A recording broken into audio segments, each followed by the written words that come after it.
I never used to fear the ordinary things. The hum of the refrigerator at midnight, the slow drip of a leaky faucet in the bathroom, the lazy orange glow from the streetlight outside my window, painting the ceiling with bars of sickly light. They were just pieces of a routine, mundane, harmless, barely noticed. But that was before. Before Providence. Before the apartment on Bellamy Street. Before the sounds at night became a symphony of warning that only I seemed to hear. My name is Evan Miller, and if you're reading this, maybe you'll understand. Maybe you'll see what I missed, what I still see behind my eyelids every time I close them for too long. I've always been logical, methodical, a skeptic even as a kid. The kind of person who double-checks locks but rolls his eyes at the idea of ghosts or things that go bump in the night.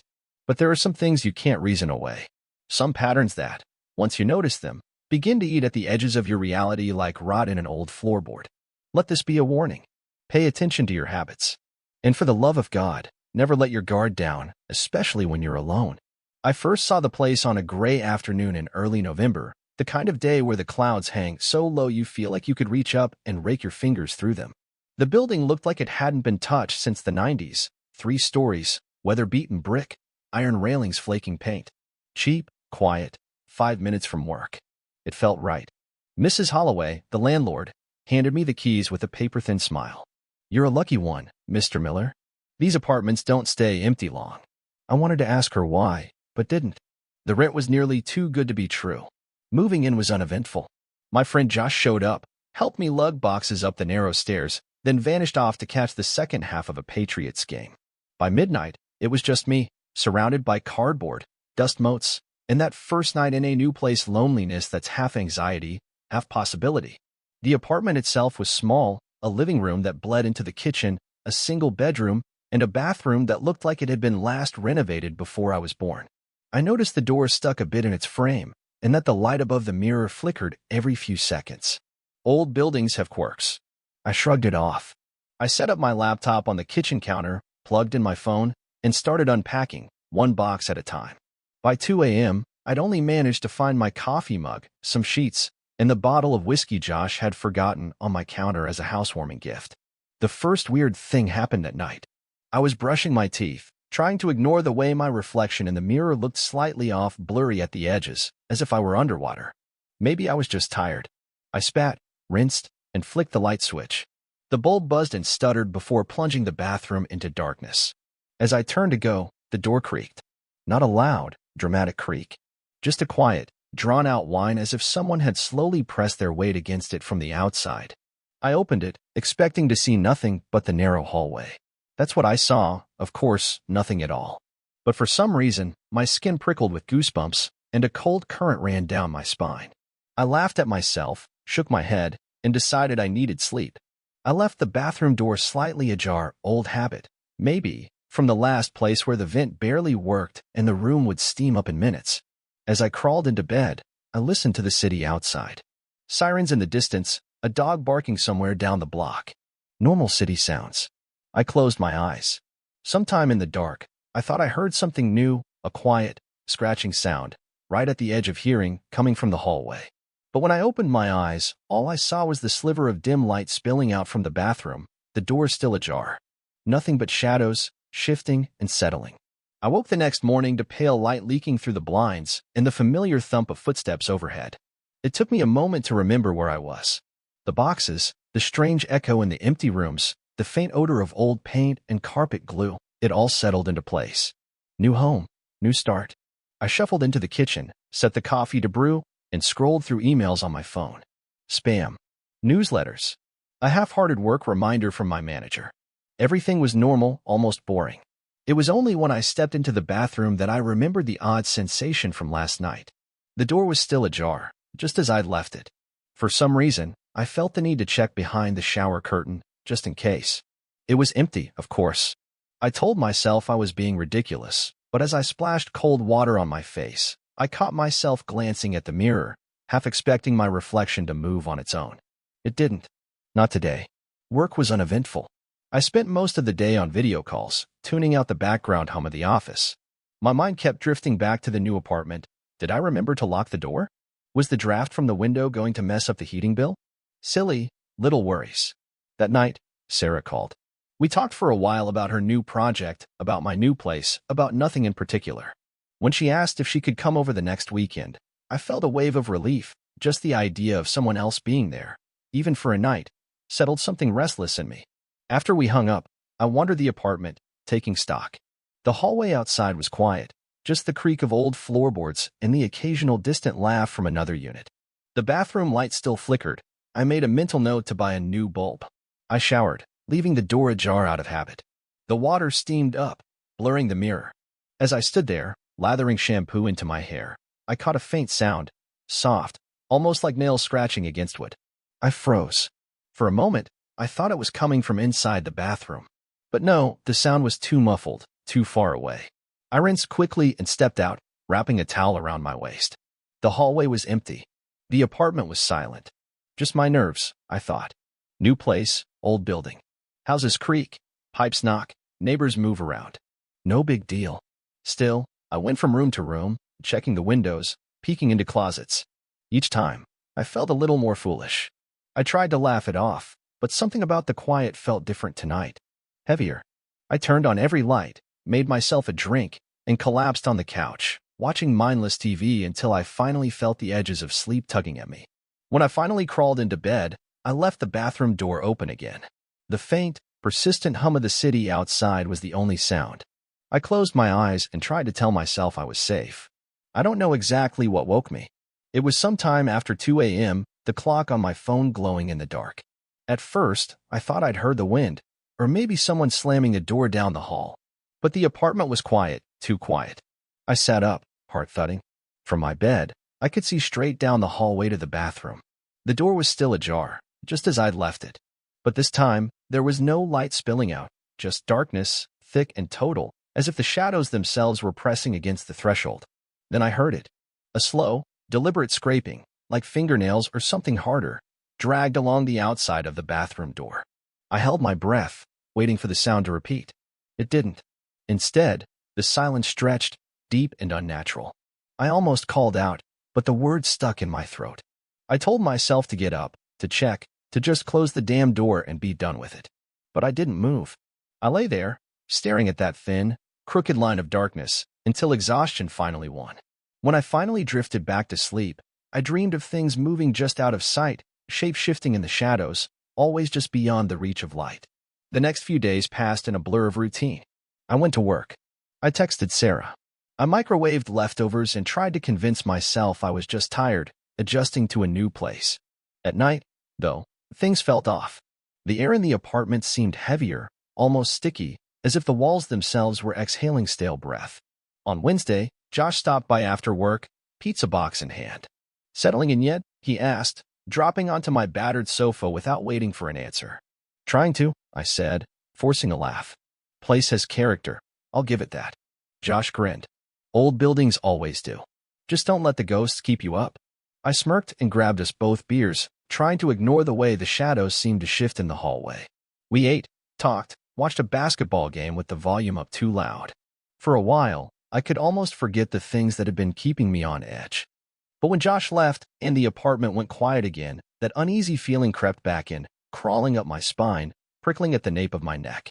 That night, I showered with the door closed for the first time since moving in. I told myself it was because the bathroom was finally warming up, that the steam didn't bother me as much as I'd thought. But as I stood there, letting hot water run down my back, I couldn't shake the sense that I was being watched.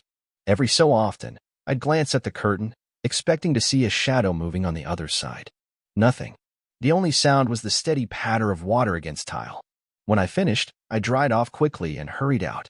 I didn't bother to look in the mirror. I spent the rest of the evening on the couch, half watching reruns, half dozing. At some point, I must have drifted off, because I woke to the sound of something falling in the kitchen. It was just a clatter, sharp and sudden, a mug, maybe, knocked off the counter. I sat up, heart hammering. The apartment was silent again, except for my own breathing. I got up and padded quietly toward the kitchen, flipping on the lights as I went. There, in the middle of the floor, was my coffee mug shattered. The counter above it was clear. I stared for a long moment, trying to piece together how it could have fallen. I must have left it too close to the edge, I told myself. Maybe the building shook, maybe the neighbors slammed a door. But none of it felt right. The mug had been at the back of the counter. I was sure of it. I cleaned up the pieces, my hand shaking just a little, then turned to head back to the living room. That's when I noticed it. The bathroom door, the one I'd closed before my shower, was now open just a crack. A thin line of darkness split the hallway, blacker than the shadows around it. I stopped, every muscle in my body tensing. I waited, listening, but the apartment was silent. I walked to the door, pushed it open with one finger, and peered inside. Empty. Just the smell of damp tile and old soap. But the prickling at the back of my neck wouldn't fade. I closed the door again this time, making sure the latch caught. I tried to sleep, but every sound in the apartment seemed magnified. The settling of old pipes, the faint traffic outside, even my own breathing. I stared up at the ceiling, watching the orange glow of the streetlight flicker across the cracks in the plaster. Somewhere in the night, I heard it again, the scraping, distant but clear, as if someone were dragging their nails along wood. This time, it sounded closer. Much closer. Sleep didn't come easy that night. Every time I closed my eyes, I imagined a pale hand curling around the edge of the bathroom door, slowly pushing it open. I kept telling myself it was nothing, just the nerves, the leftover adrenaline from the broken mug, the odd creaks and groans of an ancient building settling into the cold. But those excuses stopped working once the apartment fell truly silent.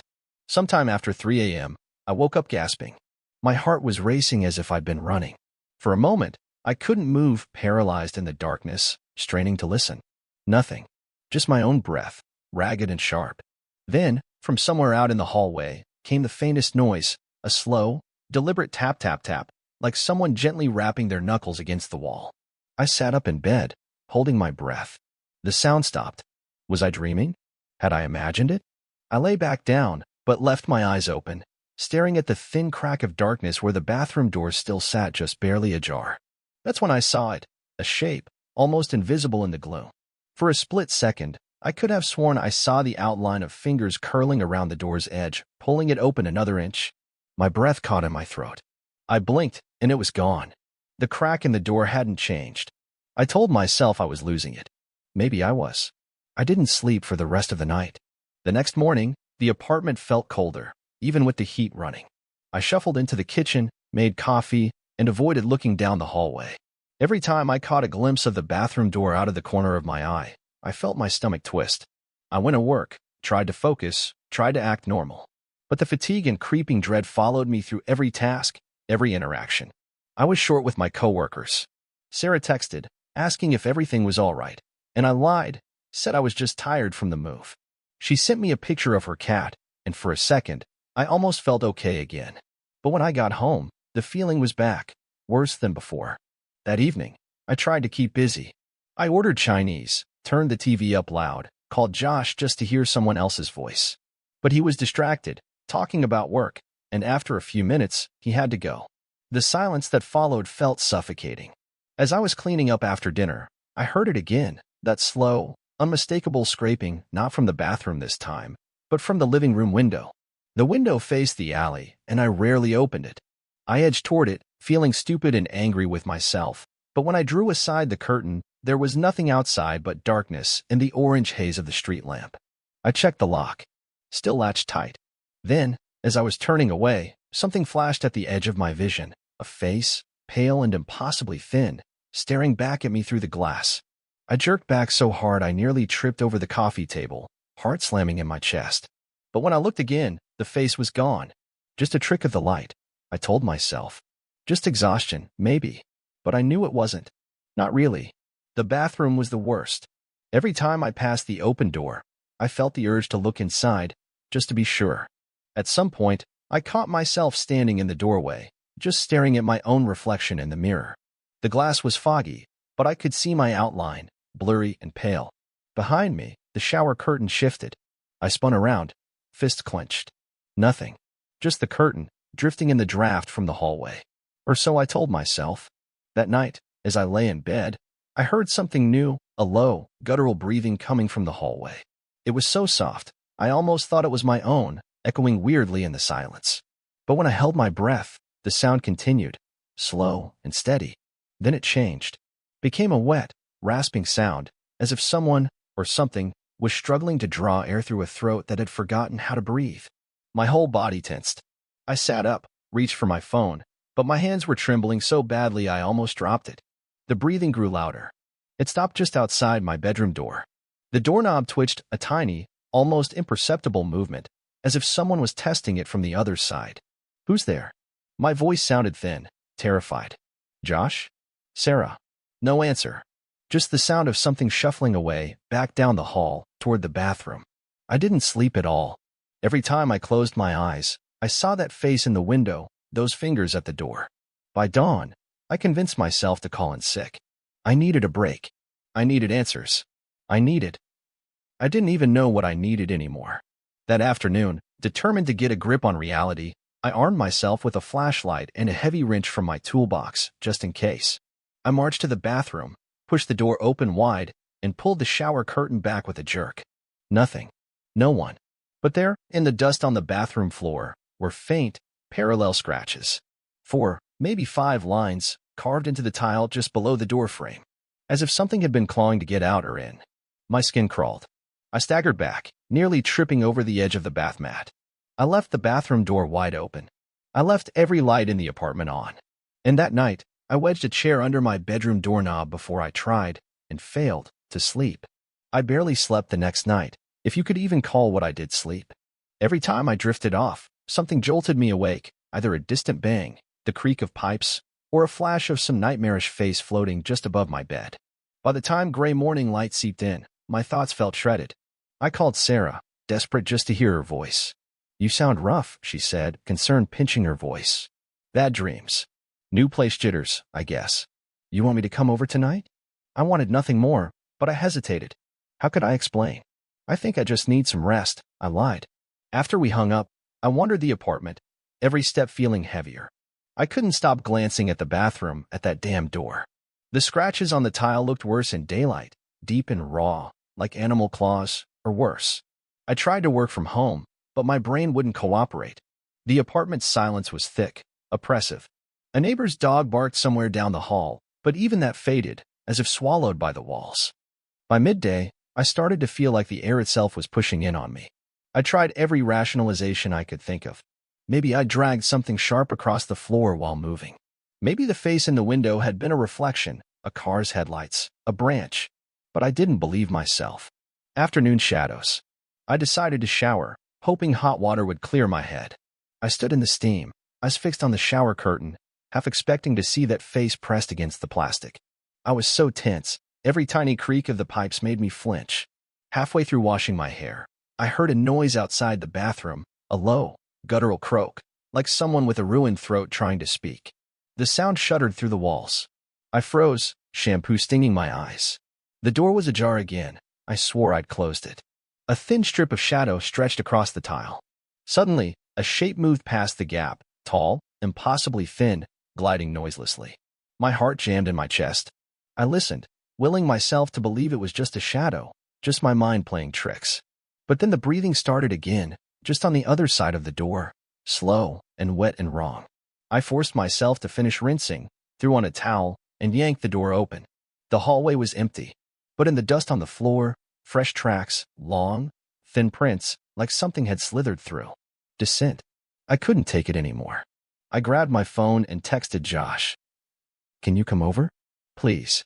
Something weird's going on." He replied almost immediately, a rare thing for him. "Be there in 15. While I waited, I sat on the couch, staring at the bathroom. The door, impossibly, looked even more off-kilter now, like it was sagging under an invisible weight. There was a tap at the door. I flinched so hard I nearly dropped my phone. Josh walked in, holding a six-pack and a look of concern. "Jesus, Evan, you look like shit. What's up?" I tried to laugh, but it came out thin. I told him about the noises, the face in the window, the scratches. He listened quietly, then shrugged. "Old buildings, man. They get in your head. Want me to check the place out?" I nodded, embarrassed but grateful. We moved from room to room, Josh banging on walls, opening closets, joking loudly to break the tension. Everything looked normal, but the atmosphere only got heavier. When we reached the bathroom, I showed him the scratches. He knelt, running his fingers along the grooves. "These are deep. Did you do this moving furniture?" I shook my head. "No. And they weren't there 2 days ago." Josh looked at me, something uncertain in his eyes. "You sure you're okay, man?" I started to answer, But a sound cut me off, a whisper, soft and wet, rising from the shower drain. At first, I thought it was water, but it kept growing, bubbling up into a twisted, almost voice. Josh stared at the drain, face pale. "Did you hear that?" I nodded, terrified to speak. Then the bathroom light flickered violently. The mirror fogged up in an instant, and for a split second, a handprint appeared on the glass, elongated, unnatural, fingers too long. Josh swore and stumbled back. "What the hell?" We both ran out, slamming the door behind us. My heart hammered as I locked the door, even though I knew how pointless that was. Night falls. Josh left soon after, promising to check in later. I could tell he was shaken, but he tried to hide it behind a weak joke about haunted pipes. That night, I barricaded my bedroom door again, wedged the chair under the knob, and left the lamp on. I lay awake, watching the shadows in the corners shift and crawl. Every so often, I heard the scraping, not just from the hallway, but from the ceiling, the vents, even inside the walls. At one point, I thought I saw something crawling across the ceiling, long and thin, clinging to the plaster like an insect, but moving with a twisted, human rhythm. My breath felt shallow. I tried to call Sarah, but my fingers shook so badly I could barely type. At 3:13 a.m., my phone vibrated, a text from an unknown number. "I see you." I stared at the screen, blood rushing in my ears.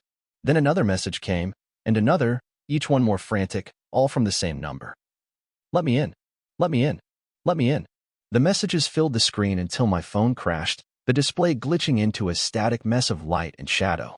The last thing I heard before dawn was a slow, rasping whisper from beneath my bedroom door, a voice that wasn't quite human, promising, "I'm coming." The night after those messages, the world felt twisted, wrong, like a fever dream I couldn't wake from. I didn't bother with work. I didn't bother with coffee or food.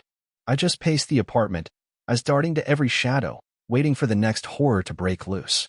Every so often, my phone would buzz, blank notifications, unreadable numbers, static, as if the air itself was short-circuiting. By sundown, the light outside turned the walls a sickly shade of yellow. The entire apartment felt smaller, compressed, as if the very architecture was squeezing in on me. I tried to call Sarah, but the call wouldn't connect. All I got was a wall of static and, underneath, a barely audible voice whispering my name. I hung up, trembling. I turned on every light. It didn't help. The corners only grew deeper, the shadows thicker, almost liquid. The scraping started again, inside the walls, under the floor, in the pipes. It was everywhere at once. Desperate, I grabbed my wrench, marched into the bathroom, and flung open the shower curtain. Nothing. But then, as I turned, the mirror flickered. My reflection lagged behind by a second, then two, then smiled at me, even though I hadn't moved a muscle. The smile kept growing, impossibly wide, splitting its face from ear to ear. I stumbled back, heart pounding, and the lights all went out at once, every bulb bursting with a pop, plunging me into darkness. A powerless prison. I fumbled for my phone, using its dying screen as a flashlight. The battery was already red, draining fast. I staggered into the hallway, wrench in one hand, phone in the other. Something dripped from the ceiling, cold and sticky, sliding down the walls. I shone the light upward. A black, tar-like substance oozed from the crack where the ceiling met the wall, writhing slowly, almost alive. It began to drip onto the bathroom door, leaving long, inky streaks. Then, the door itself began to shake, slow at first, then violently, as if someone or something was trying to break through. I backed away, choking down a scream.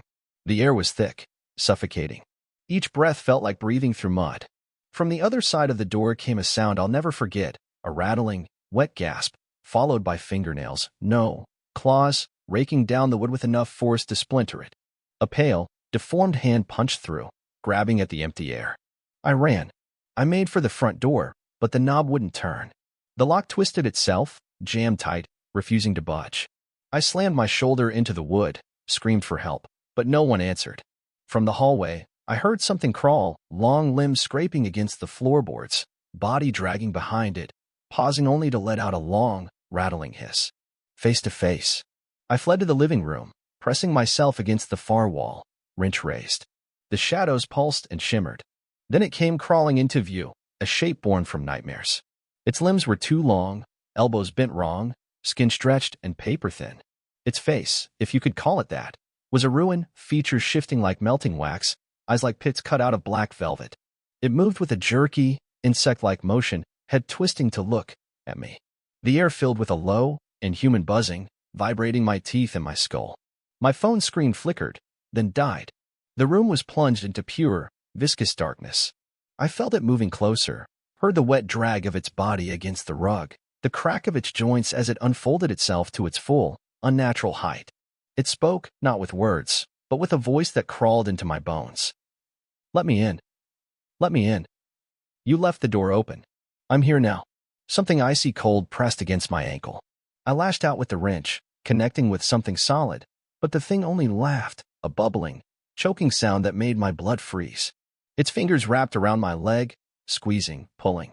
My vision swam with panic. I kicked, screamed, slammed the wrench down again and again. A flash, a blinding white pain, as claws ripped into my thigh. I felt myself being dragged across the floor, nails leaving bloody streaks. Fight for escape. Desperate, I reached for anything, a lamp, a bottle, my own voice. I held, the sound raw, animal. For a moment, the grip loosened, just enough for me to wriggle free and stumble into the hallway. The thing lunged after me, filling the narrow space with its bulk. I heard the walls groan, saw the paint blister and peel in its wake. I threw open the bathroom door, not knowing why, just needing to put anything between me and it. Inside, the room was warped, mirrors shattered, tiles cracked, the black ooze covering every surface. The window, impossibly, was open. I ran for it, ignoring the shards of glass cutting my feet, and hurled myself through. For a second, I thought I wouldn't make it. The thing's claws raked down my back, fire slicing through my skin. Then I was out, tumbling into the freezing night air, rolling onto the fire escape. I looked back, just for a moment, saw its face pressed to the glass, mouth splitting open, impossibly wide, screaming without a sound. Aftermath. I scrambled down the fire escape, half naked, bleeding, not daring to look up. On the street, the world felt distant, unreal. Cars passed, indifferent. Lights glowed warm and safe in other windows. I staggered to a neighbor's door, pounding until someone opened up. They stared at me, bloody, wild-eyed, babbling about something in my apartment. Someone called 911. I collapsed on the stoop, shaking, trying to convince myself that I'd made it out alive. I woke to harsh fluorescent lights and the antiseptic sting of a hospital room. For a moment, I didn't know where I was, only that every muscle ached, my skin was on fire, and my memories came in fractured bursts, claws, darkness, the glass, the screaming silence. A nurse hovered above me. "Mr. Miller? Can you hear me?" I nodded, my throat too raw to answer. She checked my vitals, her eyes darting to the bandages on my legs and back. "You're lucky," she said. "The police found you bleeding outside your building. You lost a lot of blood, but nothing vital was hit. You're safe now." Safe. The word echoed inside me, hollow and useless. They kept me under observation. 2 detectives came in and out, asking the same questions in different ways. "What happened? Evan? Who attacked you? Did you see their face?" I told them the only thing that made sense. Someone broke into my apartment, attacked me in the dark. I described a masked intruder. I left out the inhuman limbs, the crawling shadows, the smile that stretched wider than any mouth should. They exchanged glances, wrote notes, and finally seemed to decide I was just traumatized and exhausted. Sarah visited that afternoon. She burst into tears when she saw me, her hands shaking as she tried to hold mine. "Evan, what happened to you? God, you look." She couldn't finish. I wanted to tell her everything, the thing in the apartment, the phone, the claws, the way it spoke without words. Instead, I said, it was dark. I couldn't see. Someone broke in. Her eyes searched my face, desperate for something real. I couldn't give it to her. The unexplained. They let me go home 2 days later, against my protests. I didn't want to go back. Just the thought of the apartment made my hands shake. But I had nowhere else to go, and no one was offering to put me up for long. I stood outside the building for a long time, staring up at my dark window. My skin prickled. Every sound on the street made me jump. When I finally climbed the stairs, the hallway looked different, longer, darker, the shadows stretching out like grasping hands. The door to my apartment hung open. Inside, everything was just as I'd left it, except the air felt wrong, tainted. The landlord, Mrs. Holloway, bustled out of the elevator, clutching her purse. She scowled at the bloodstains on the carpet. "What on earth happened in there, Mr. Miller?" There was an intruder," I muttered. She shook her head, muttered something about kids these days, and hurried away. I walked through my apartment, step by step. The bathroom door was closed. The mirror was shattered. There was no black ooze, no impossible shadows. Just the lingering scent of bleach and something metallic. I should have felt relief. But instead, a dread I couldn't name settled over me. Signs.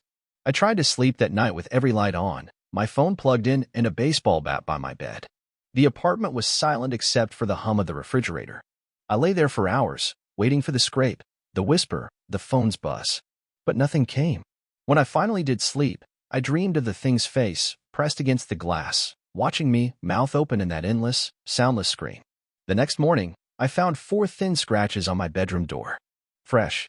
Too high for any animal. I stood there, hand shaking, and realized. It wasn't over. The return. Later that day, Sarah called. Evan, I've been having these nightmares. There's something following you. I keep seeing it in my dreams. It's outside, in the dark. Are you sure you're okay? I tried to reassure her, but I could hear the fear in her voice. Something had crossed a line. The horror was spreading, infecting those close to me. That night, as dusk bled into the room, I saw a shape move across the street. Tall, crooked, wrong. Just for a moment, its face turned toward my window. The shadows in the corners deepened. The air chilled. I knew, with a sick certainty, that my nightmare had only just begun. The days blurred into each other after I returned home.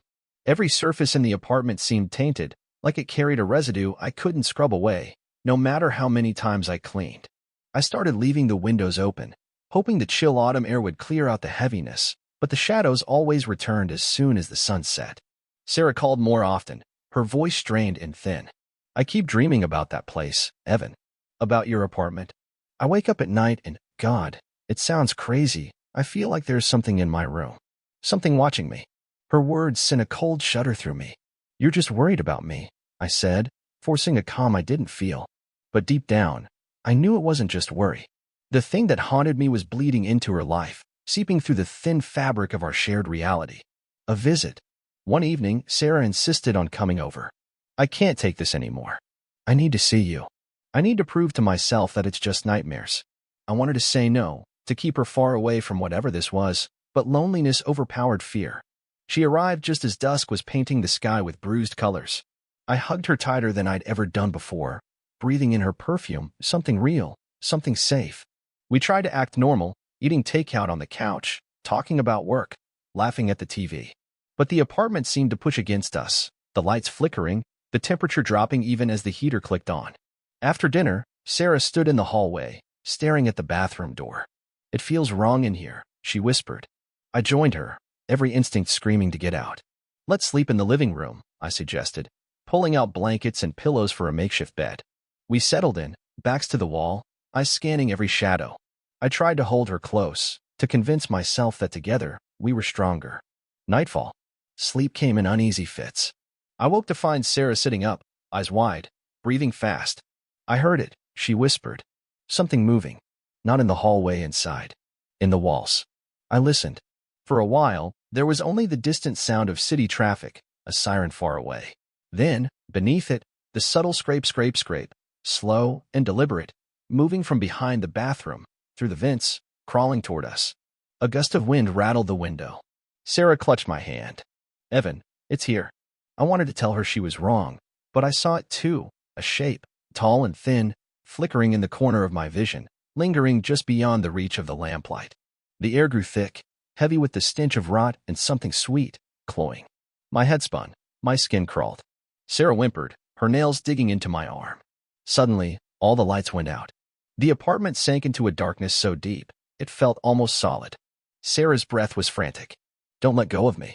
Then, from the hallway, came a voice, not quite human, warped and ragged, dragging each syllable across broken glass.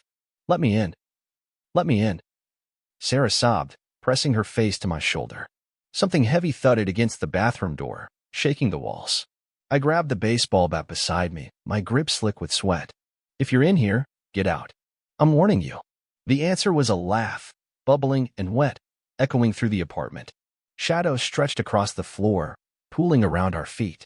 Then, a long, pale arm, fingers too many, joints all wrong, slid out from beneath the bathroom door, feeling along the floor, searching. Sarah screamed, kicking back as the hand groped closer. I swung the bat, connecting with a sickening crack.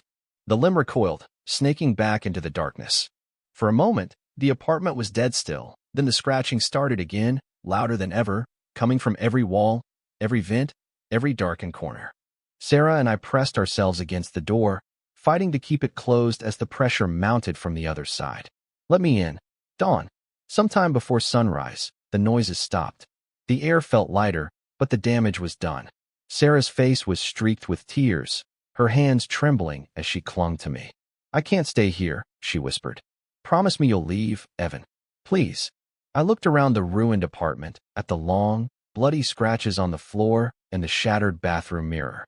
For the first time, I realized I might not survive if I stayed.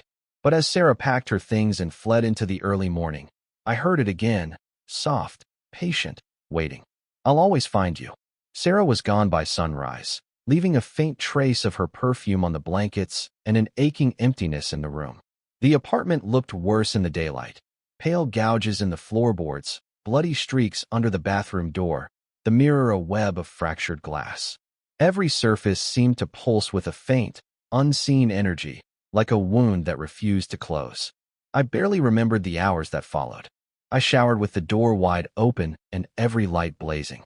I tried to eat, but food tasted like ash. My phone buzzed with texts from Sarah and Josh, but I ignored them.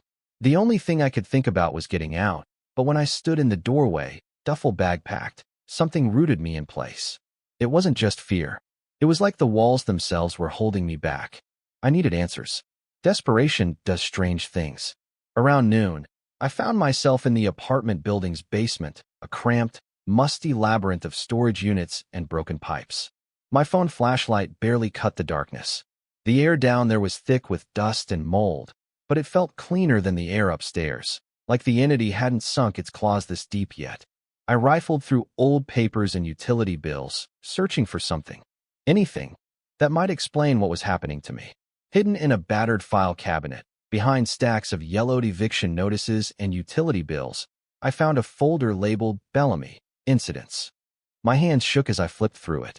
Police reports, complaints about noises, disappearances, unexplained stains and smells, frantic calls about a man in the walls or someone in the vents. Year after year, decade after decade. One report stopped me cold. A photo, grainy, black and white. It showed the bathroom in what must have been my very unit. The door was splintered, the floor streaked with something dark. The notes on the back read, "Resident reported something crawling from the drain. Resident missing. Unresolved." My stomach twisted. I recognized the tile pattern, the angle of the shot. This had happened before. Many times. Questions. Armed with dread and a handful of evidence, I took the folder to the building manager, Mrs. Holloway. She was in her office, hunched over a stack of rent checks. She eyed the file in my hand and sighed. "Found the old reports, huh? You knew about all this," I said, trying to keep my voice steady. She didn't answer, just looked out the grimy window at the rain-slick street. "People leave, Mr. Miller. Or they vanish. Sometimes the walls just keep things." She paused, her voice cracking. "If you're smart, you'll go. Don't pack. Don't say goodbye. Just walk out and never look back." I stared at her, willing myself to ask the question I'd been dreading. "What is it? What's in that apartment?" Her lips pressed together. "I don't know, but it's older than this building. Maybe older than this city. It finds the lonely, the lost. It waits until you let your guard down, then it..." She shivered. "I've lost tenants before, Mr. Miller. I've lost friends. I tell everyone the same thing. Don't let it in." Dissent. I left her office in a daze, the folder clutched to my chest. The apartment seemed even darker when I stepped inside. Shadows crowded the corners. The air pulsed with a low, vibrating hum, like a swarm of insects hidden just out of sight. My phone vibrated. A message from Sarah. "Please, Evan, get out. I love you." Another, from an unknown number. Too late. The overhead lights flickered, then died. Somewhere in the apartment, something scraped slowly across the floor. I felt it then, a presence behind me, breathing down my neck, cold fingers brushing my skin. The apartment had never wanted me to leave. Now I knew it would do anything to keep me. I turned, wrench raised, heart racing. From the darkness, the voice came again, deeper, more insistent. "Let me in." I didn't sleep that night. Even after dawn, The apartment felt like a closed fist around me, shadows clinging to the ceiling, cold drafts swirling even with the windows shut.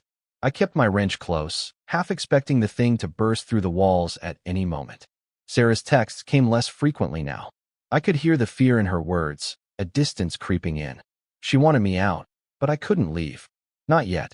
That morning, I took stock of what I had. A battered folder of police reports and tenant complaints. A bathroom mirror reduced to broken teeth. Scratches and stains that wouldn't wash away. A voice in the dark, whispering for entry. I laid the folder out on the kitchen table, lining up every document, every faded photo. There was a pattern, a list of names, dates stretching back to the 1950s. Most of them were marked missing. A handful had comments scrawled in a shaky hand. Seen near the pipes. Told me about voices in the walls. Complained of a man with no face.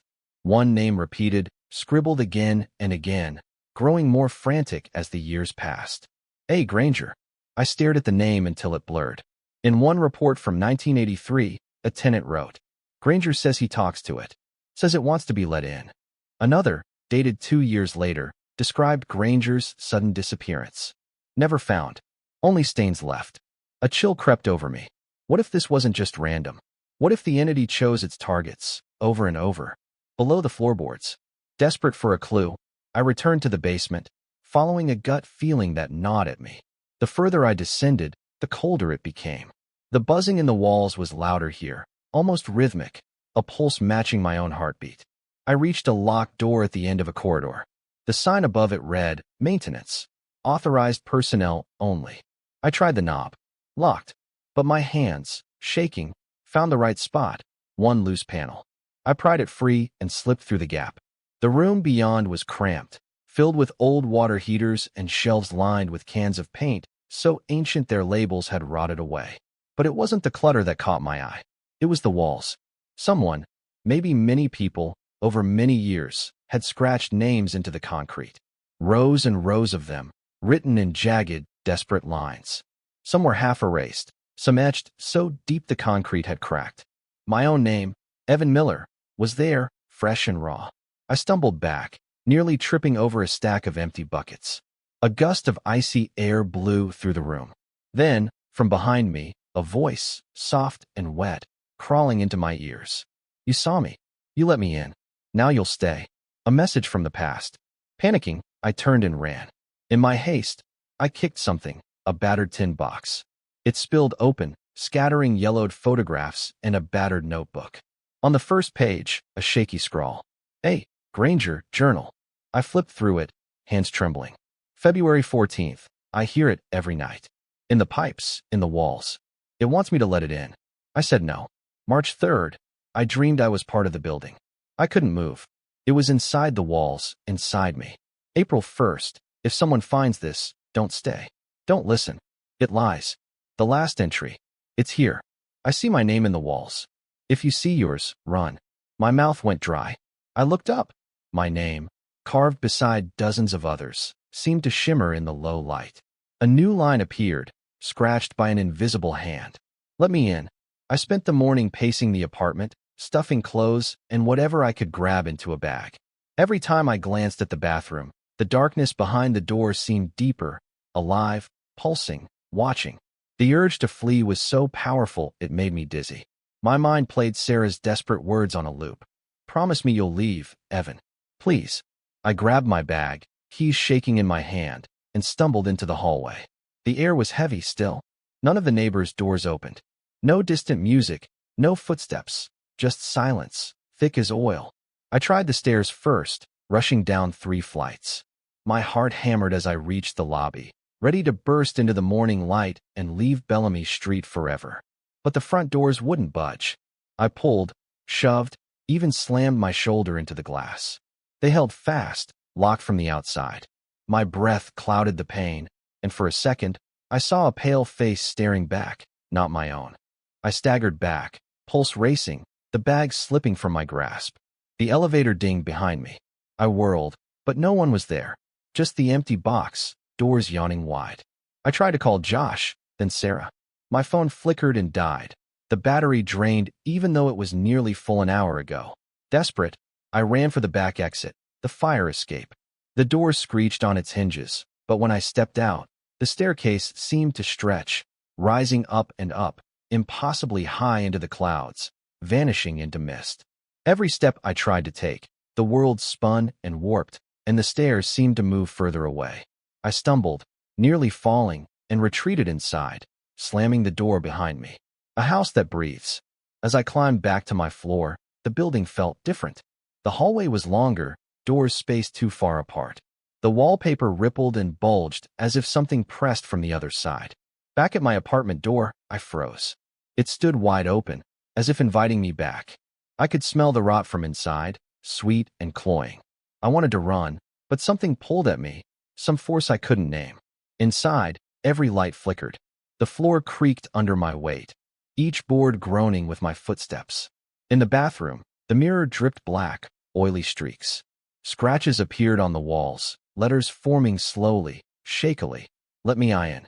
I screamed, loud, wordless, hoping some neighbor would hear and come to my rescue. But the only answer was a low, bubbling laugh from deep in the pipes. No way out. I barricaded myself in the living room, bag packed, wrench in hand. For hours, I watched the shadows crawl across the walls. At one point, the TV turned on by itself, static hissing, images flickering in and out. My face, warped and distorted, reflected back at me. A hallway, empty except for a dark shape at the far end. A hand, too long and pale, reaching for the lens. I unplugged the TV, but the images kept playing in my mind. Sarah's voice came through the static, begging, "Evan, please, just leave. You're not safe." I tried the door again. Locked. The knob burned cold beneath my hand. I collapsed onto the floor, hands over my ears, whispering to myself. But the whispers only grew louder, echoing through the vents, through the wood, through the marrow of my bones. "Let me in. Let me in. Let me in." Descent into the unknown. As night bled into the apartment, my fear changed. It became something sharper. Anger, a desperate refusal to be taken without a fight. If I couldn't run, I would face it. I would find whatever secret the building was hiding, whatever the thing was that had taken all those others before me. My eyes fixed on the floor, on the patterns of dust and scratches that seemed to point toward the hallway, toward the basement stairs. I stood, wrench in hand, and walked out into the dark. I stumbled back upstairs, clutching the battered notebook and wrench, every instinct screaming for escape. My name, carved into concrete among the vanished, burned behind my eyes. The hallway felt endless. My footsteps echoed, warped, as if the building itself was stretching, shifting under my weight. No neighbors. No sounds but my own labored breathing and the distant, hungry hum within the walls. Back in my apartment, the air felt poisonous, thick with the stench of mold, rot, and something older, something feral. The lights flickered, faded, then died for good. Only the dirty orange glow from the street outside crept in through the blinds, making every shadow pulse and twist. I locked the door behind me, as if that could matter now. I dropped the notebook on the table, flipping pages with shaking hands, desperate for some final clue, anything Granger had left behind to fight this thing. But the pages were empty after the last entry. Just the faint imprint of frantic, overlapping handwriting, illegible, as if the words themselves had been scrubbed from the world. "If you see your name, run." It was too late for that. A living nightmare. The bathroom door stood ajar. Something moved inside. The sound of wet feet slapping tile, the soft tick of nails or claws rapping on porcelain. I clutched the wrench, inching closer, drawn as much by fear as by anger.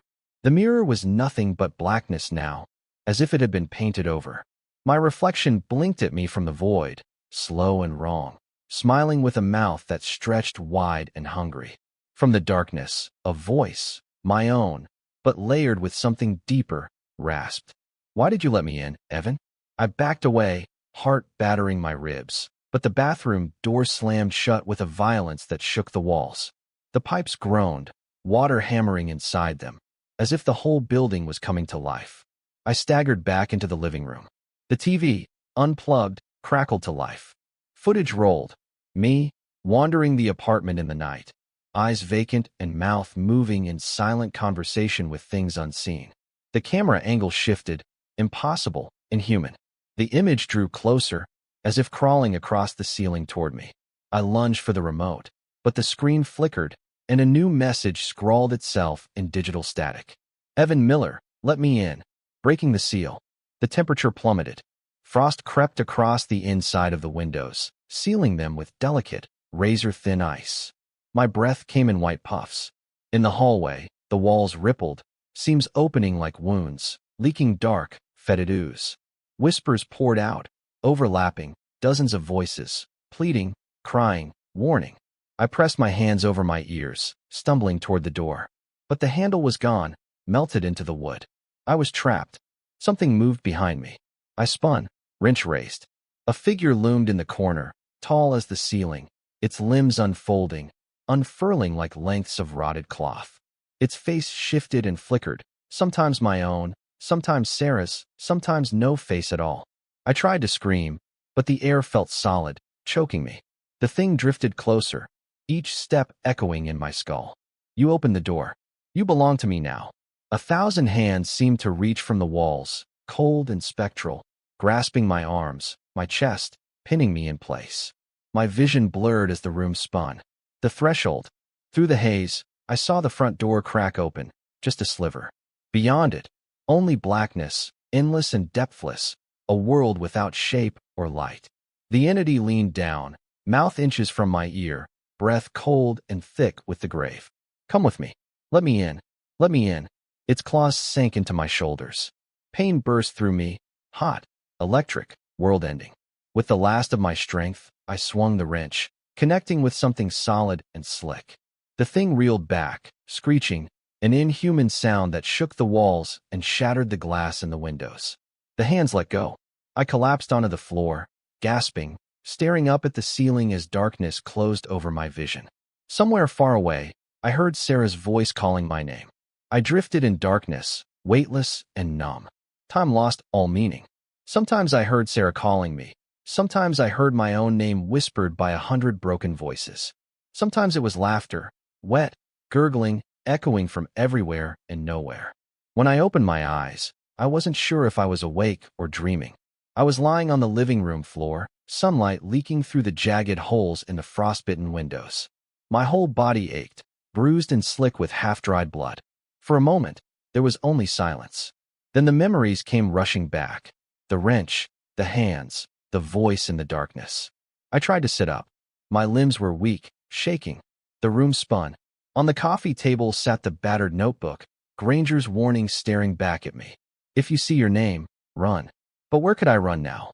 The apartment felt like a prison cell, the walls swollen and bulging, leaking that thick, oily darkness that shimmered with strange, shifting reflections.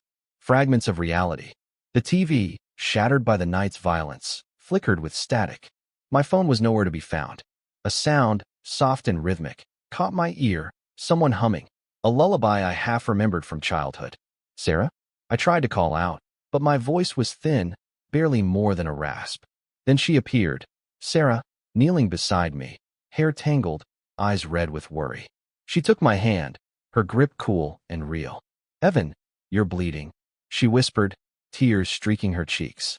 We have to get you out of here.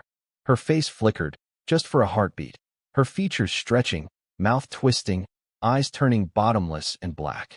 I yanked my hand away, scrambling back until my shoulders hit the wall. Don't, I whispered. You can't be here. She looked wounded, frightened, and then, suddenly angry. Her voice deepened, distorted. You let me in. Why fight now? You know there's nowhere left to go. I squeezed my eyes shut, head pounding. You're not Sarah. You're not. Dreams within dreams. A flash. Suddenly I was in the bathroom, water running, steam curling around the ceiling. The mirror was clear, but the face staring back at me wasn't mine. It smiled, slow and hungry. I staggered into the hallway. Doors opened and slammed on their own. Shadows crawled across the ceiling, whispering my name. Each room I entered morphed, melting into impossible corridors, staircases that led nowhere, closets full of nothing but mold and rot, windows opening to sheer blackness. Somewhere, Sarah kept calling. Her real voice, I was certain, thin and terrified, trying to cut through the entity's lies. Evan, please, wake up. I'm here. But the thing was always there too, behind me, inside me, waiting for me to slip, to let my guard down again. The ritual. In one lucid moment, I found myself clutching the notebook and a knife from the kitchen. The words of Granger's final entry burned in my mind. It lies. If you see your name, run. I tried to remember every old superstition, every horror story I'd ever dismissed. Salt at the thresholds, broken mirrors, chanting names backward. I poured salt along the doors and windows, muttering desperate prayers, carving a crude cross into the splintered wood of the bathroom door. The air sizzled. For a moment, the shadows recoiled. But then a gust of wind snuffed the candles I'd lit, and the salt lines blurred, swept away by invisible hands. A deep, gurgling laugh echoed through the vents. It's no use, Evan. You belong to me now. Open the door. Let me in.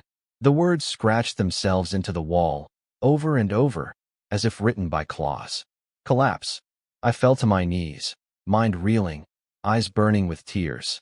I just wanted to end, I whispered. Sarah's voice, her real voice, cut through the noise, clearer this time. Fight, Evan. Please. You're stronger than it. Remember who you are. But her words tangled with the entity's laughter, the two voices merging, fighting for dominance inside my skull. I pressed my hands to my ears, howling, as the walls bent inward and the world fractured around me. I don't know how long I knelt on the floor, howling and clutching my head as the apartment bent and shuddered around me. The taste of salt and blood filled my mouth. The world flickered, a reel of impossible images, endless hallways, hands reaching from walls, my own reflection laughing from every dark surface. Somewhere, beneath the chaos, Sarah's voice pulsed like a heartbeat. Evan, please, you have to fight it. Don't let go. The entity's whisper curled through the vents, oily and persuasive. She's not real. None of it is. You open the door. Let me in. I crawled toward the window, digging my nails into the floor, trying to anchor myself to anything solid. I pressed my forehead against the cold glass, but outside was only swirling darkness. The city was gone. The streetlights were gone. Only the building existed now, a world unto itself, and me, the last unwilling tenant. A flicker of memory. A flash, a memory, sudden and raw. Sarah and I, years ago, camping in the woods, wrapped in one sleeping bag, telling ghost stories. Her laughter echoing in the night, pure and real. The memory felt safe, a tiny flame in the hurricane of my mind. I clung to it. I tried to remember the way her hand felt in mine, the way her hair smelled, the warmth of her body beside me. Hold on to yourself, I whispered. Remember. The walls groaned. The shadow thing pressed closer, its face. My face, Sarah's face, 1,000 faces, shifting in the darkness. The haunting escalates. Suddenly, every surface in the apartment became a screen. Reflections rippled with impossible images. My body, asleep, while something thin and black pressed itself into my mouth and eyes. Sarah, trapped outside the apartment, screaming as the door closed in her face. Neighbors I'd never met, watching from their peepholes, eyes wide and hollow, mouths stitched shut. The entity spoke through all of them, voices stacking until the air vibrated with inhuman malice. Let me in. Let me in. Let me in. I staggered back, fists raised. No, I won't. The temperature dropped further. My breath fogged before my face. Shadows twisted across the ceiling and walls, forming claws, mouths, eyeless faces. A cold hand closed around my ankle. I kicked free, scrambling for the door. But there was no handle, just a blank slab of wood, cold as stone. A new plan. In that moment of pure panic, a single thought cut through the noise. If it feeds on my fear, on my surrender, what happens if I refuse? What happens if I turn away? Gasping, I crawled to the table, grabbed Granger's notebook and a permanent marker. With trembling hands, I scrawled desperate words on the walls, the floor, the bathroom door. You cannot have me. I am not yours. I am still here. The entity howled, a sound so deep it rattled the pipes and shattered the last unbroken light bulb. I poured a ring of salt around myself and lit every candle I had left. I shut my eyes tight and screamed Sarah's name, over and over, drowning out the entity's voice. The thin place. For a heartbeat, everything was still. The world held its breath. Then the walls began to peel away, slowly, like old wallpaper, revealing a narrow, impossible corridor beyond the living room. At the end of the corridor, a door stood open, flickering between real and not real. Sarah's voice drifted through. "Evan, come back. You have to find me. Don't let it keep you here." I crawled toward the opening, wrench clutched in one hand, notebook in the other. The shadows reached for me, but I forced myself forward, teeth bared, heart hammering. As I crossed the threshold, the darkness shrieked, a final furious scream. "You are mine." But I kept moving, head down, chasing that flicker of Sarah's voice, that last memory of light and love, into whatever came next. Crossing the doorway was like stepping underwater. My ears rang, my limbs turned heavy, and the world smeared and flexed around me. Walls bulging, floors softening beneath my feet, as if I were moving through the belly of some enormous beast. Behind me, the apartment's familiar shapes melted away, replaced by a long, narrow corridor lined with pulsing shadows. The air was thick, electric, alive with whispers and a faint, almost mechanical hum. Sarah's voice drifted ahead of me, impossibly far and achingly close. "Evan, don't stop. Please hurry." I stumbled forward, the wrench slick in my trembling hand, Granger's notebook pressed to my chest. Every step felt wrong, as if gravity itself was shifting. The corridor bent in impossible angles, branching into dozens of hallways that vanished as soon as I looked away. Shapes flickered at the edge of my vision, memories, regrets, half-remembered faces from my past. Sometimes I saw myself as a child, alone in the dark.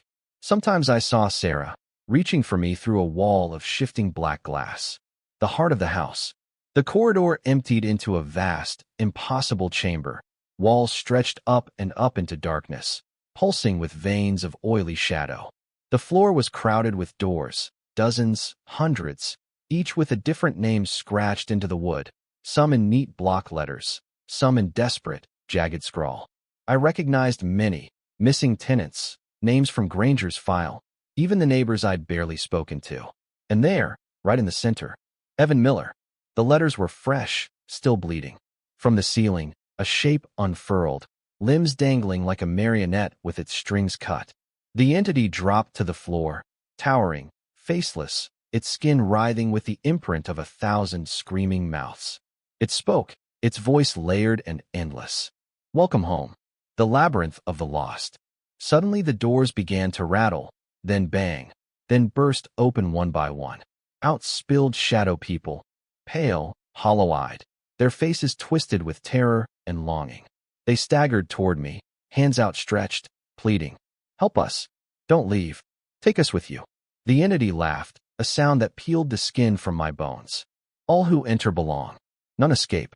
Not Granger. Not you." Sarah's voice broke through the chorus of the lost. "Evan, please. I'm here." I spun, searching for her. In the swirl of shadow and memory, I glimpsed her, a flicker of red hair, a hand raised in desperate hope. She stood behind a glass wall, pounding, mouth moving in silent terror. The final bargain. The entity drifted closer, folding the darkness around us like wings. "You open the door, Evan. Only a door can close it. Make your choice." My mind reeled. Granger's words echoed. "If you see your name, run." But there was nowhere left to run. I clutched the notebook, the marker, the wrench, remnants of a world that no longer felt real. A single door, blank, unnamed, stood before me now. It pulsed, breathing, hungry. Sarah screamed, voice splintering the dark. "Don't let it take you. Fight it, Evan. Remember who you are." The entity leaned down, its many mouths stretching into an endless grin. "You can have her back, Evan. All you have to do is let me in." Its claws grazed my shoulder, cold and slick. The pain was real, grounding. "I won't give you anything," I whispered. "Not her. Not me." The entity's eyes, so many, so black, narrowed. The ground shook. Shadows boiled up around my feet. A spark of defiance. With a surge of rage, I hurled the wrench at the glass separating me from Sarah. It shattered, not with the ring of broken glass, but with a sound like shattering chains. Light flooded the chamber, sudden and blinding. The shadows recoiled, the entity shrieked in fury, limbs writhing as if burned. I sprinted for Sarah, seizing her hand as the world cracked and folded in on itself. Every door slammed shut behind us, the names burning away.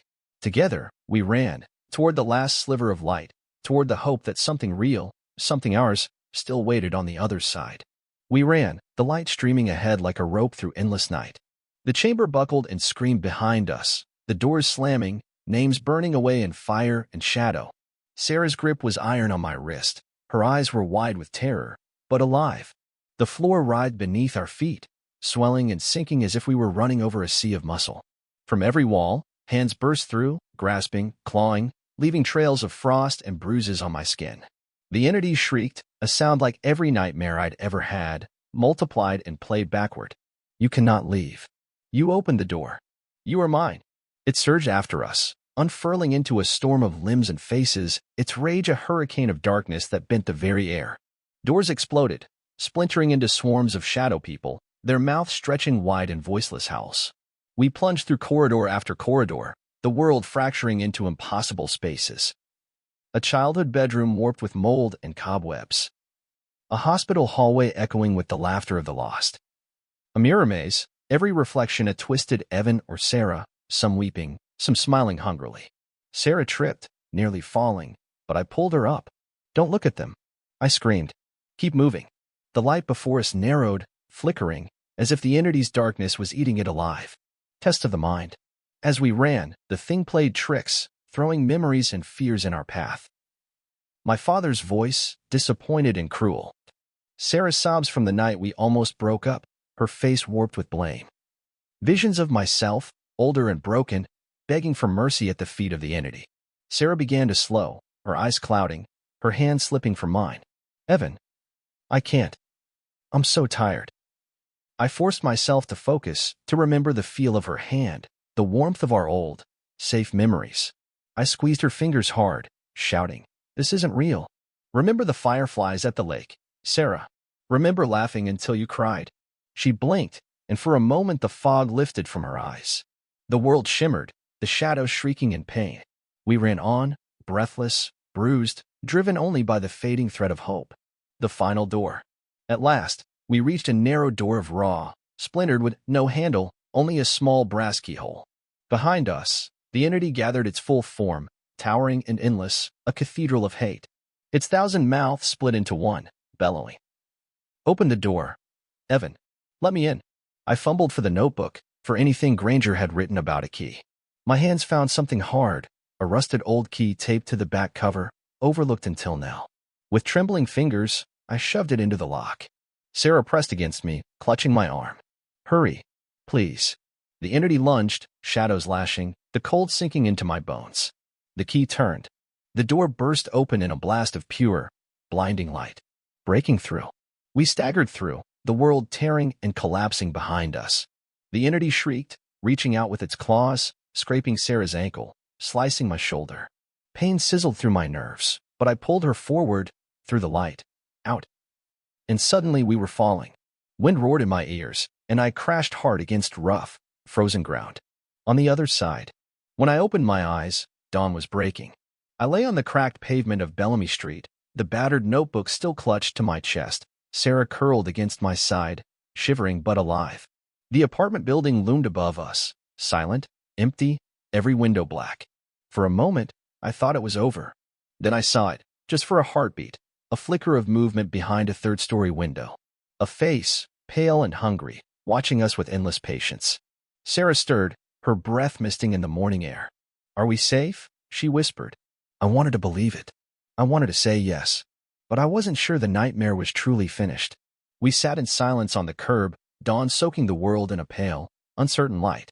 My hands were numb, my shoulder ached, and every breath felt ragged. For a long time, neither of us spoke. The building behind us loomed, quiet now, window eyes closed, secret sealed. Sarah reached for my hand. I squeezed her fingers, afraid to let go. A police cruiser rolled slowly up the street, an officer stepping out to check on us. We must have looked like help, barefoot, bruised, wild-eyed.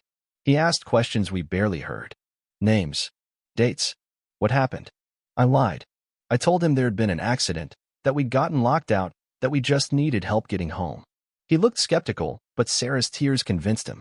Soon we were bundled into the back seat, watching Bellamy Street fade behind us, swallowed by the rising sun. Haunted days.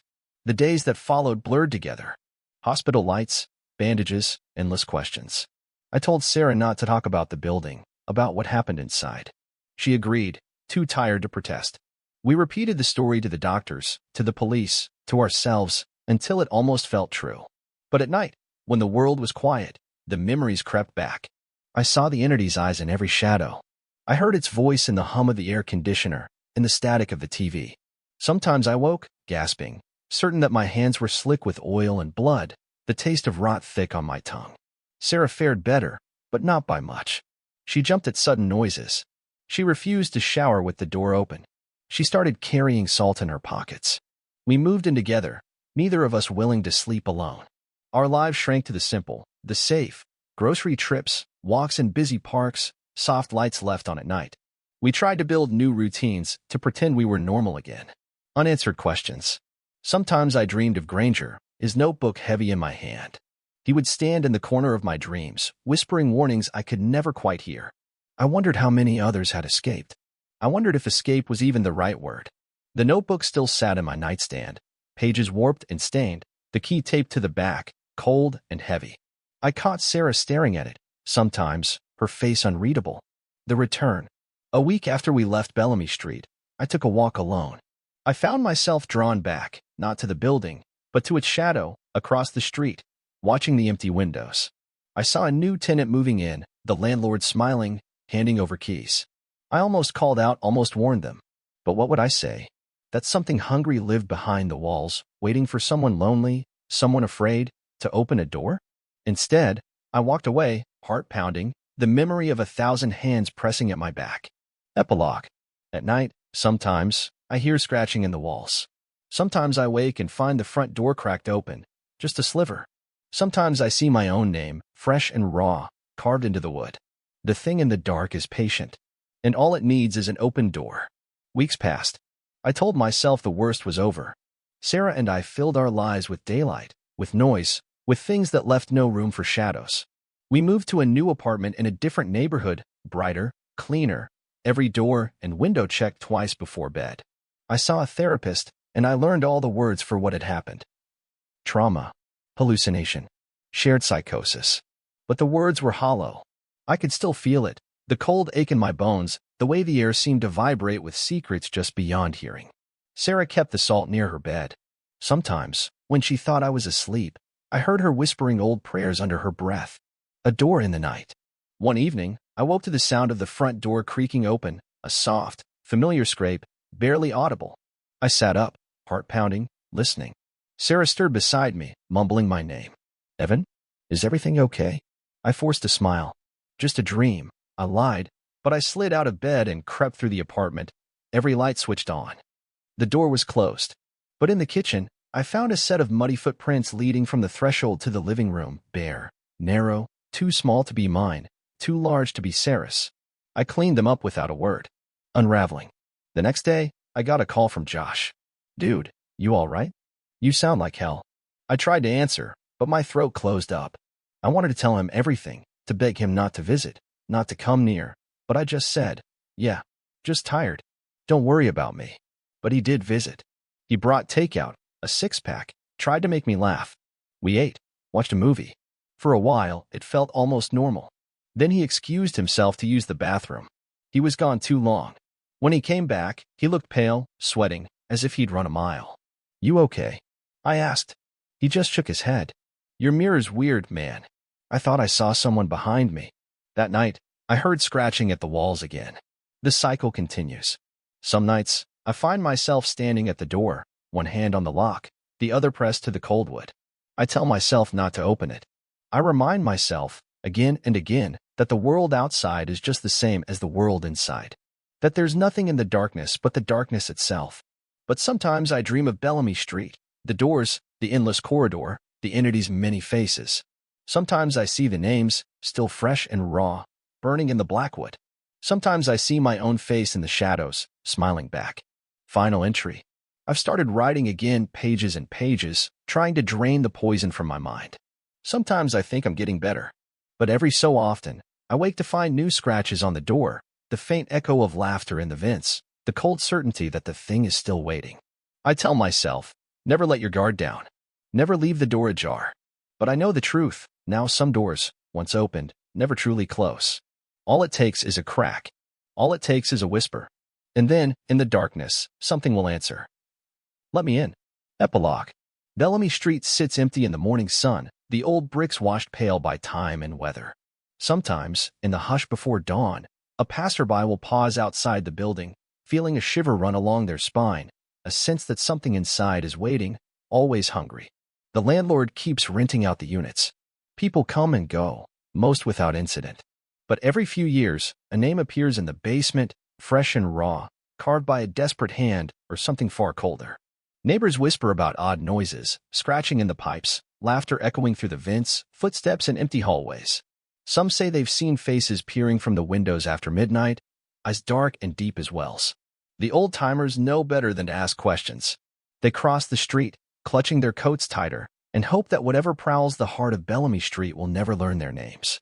Far from Bellamy Street, in a new apartment bathed in safe, sterile light, Evan Miller wakes sometimes just before dawn.